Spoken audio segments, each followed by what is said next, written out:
வணக்கம். இது உங்கள் ஏஆர்வி குடில். நான் விஜயலட்சுமி ராஜேஷ். நம்ம சேனல் இது வரைக்கும் சப்ஸ்கிரைப் பண்ணலன்னா மறக்காமல் சப்ஸ்கிரைப் பண்ணிக்கோங்க. பக்கத்தில் இருக்கிற பெல் பட்டனே ப்ரெஸ் பண்ணிக்கோங்க. அப்போ தான் நான் போடுற புது வீடியோஸ்லாம் நோட்டிஃபிகேஷன் வரும்.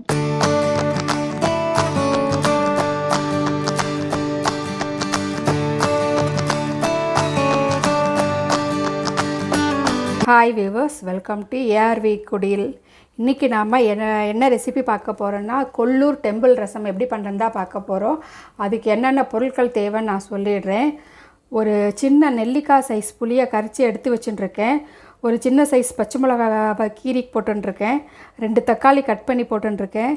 ஒரு கைப்பிடி அளவு கொத்தமல்லி, எண்ணெய், ஒரு சின்ன ஆர்க்கு கருவேப்பிலை, 1 டீஸ்பூன், கொஞ்சம் பெரிய டீஸ்பூனாக இருக்குல்ல, அது ஃபுல்லாக உளுத்தம்பருப்பு, 1/2 டீஸ்பூன் மிளகு, 1/4 டீஸ்பூன் வெந்தயம், 1 டீஸ்பூன் சீரகம், 2 டேபிள் ஸ்பூன் அளவு துருவின தேங்காய், 1 டீஸ்பூன் மஞ்சள் தூள், பெருங்காயத்தூள், தாளிக்கிறதுக்கு கடுகு, சீரகம், உப்பு, 5 வரமிளகாய். எப்படி பண்ணுறதுன்னு பார்க்கலாம் வாங்க.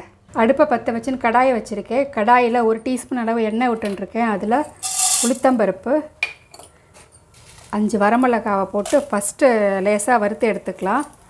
இது கொஞ்சம் செவந்து வந்தால் விட்டு மிளகு, சீரகம், வெந்தயத்தை போட்டுருவோம். இது ரொம்பவே டேஸ்ட்டாக இருக்கும் இந்த ரசம். இது லேசாக வறுபடட்டும்.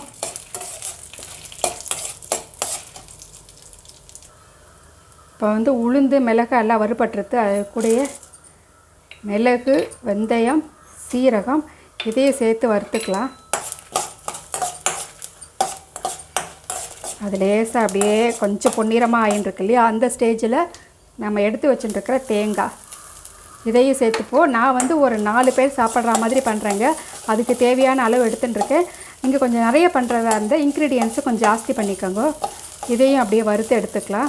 இது கூடயே கொஞ்சமாக கருவேப்பிலை இதையே சேர்த்து லைட்டாக பொன்னிறம் ஆகிற அளவுக்கு வறுத்துப்போம். இப்போ எல்லா பொருளும் பார்த்திங்கன்னா நல்லா இந்த அளவுக்கு வறுபட்டுருச்சு. தேங்காயும் ஓரளவு பொன்னிறமாக வறுபட்டுருச்சு.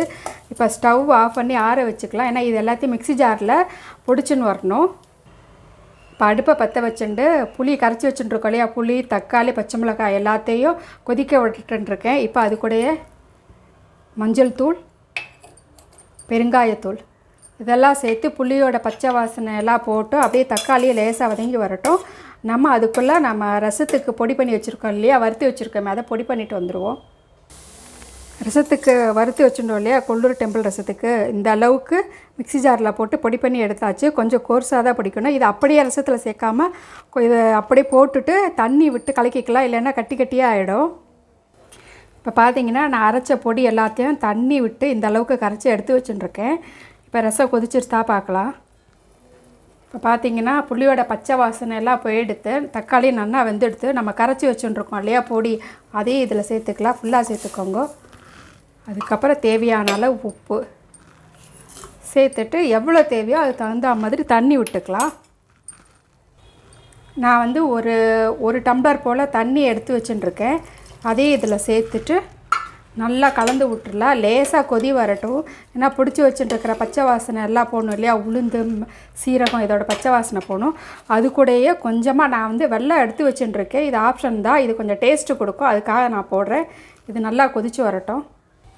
இப்போ பார்த்திங்கன்னா ரசம் நல்லா கொதிச்செடுத்து நம்ம பொடி பண்ணி வச்சுருந்தோம் இல்லையா, அந்த பொடியோட பச்சை வாசனை எல்லாம் போயிடுச்சு. இப்போ ஸ்டவ் ஆஃப் பண்ணி இறக்கிக்கலாம். இறக்கிட்டு நம்ம தாளிச்சு விட்டுறலாம். நல்லா கொதி வந்துவிட்டு இப்போ ஸ்டவ் ஆஃப் பண்ணிப்போம். அடுப்பை பற்ற வச்சுன்னு ஒரு சின்ன கடாயில் 2 டீஸ்பூன் அளவு நெய் விட்டுருக்கேன். நெய் இல்லை அப்படின்னா நீங்கள் எண்ணெயில் கூட தாளிச்சிக்கலாம். நெய் சூடாகட்டும். நெய் சூடாக எடுத்து இப்போ கடுகு, சீரகம் எல்லாம் தாளிச்சிக்கலாம். இது நல்லா பொரிஞ்சு வந்தால் விட்டு கருவேப்பிலையும் ஒரு காஞ்ச மிளகாய் எடுத்து வச்சுட்டுருக்கேன், அதையும் சேர்த்துப்போம். கொஞ்சமாக கருவேப்பிலை. ஸ்டவ் ஆஃப் பண்ணிக்கலாம். இப்போ தாளித்து வச்சுட்டுருக்கிறத ரசத்தில் சேர்த்துப்போம். அது கூடயே பொடியாக கட் பண்ணி எடுத்து வச்சுட்டுருக்கிற கொத்தமல்லி இதையும் சேர்த்து நல்லா கலந்துக்கலாம். இப்போ பார்த்திங்கன்னா சூப்பரான கொல்லூர் டெம்பிள் ரசம் ரெடி ஆகிடுச்சுங்க. இது ரொம்பவே ஈஸியாக பண்ணலாம். நீங்கள் பொடி கூட பண்ணி வச்சுட்டா போகிறோம்.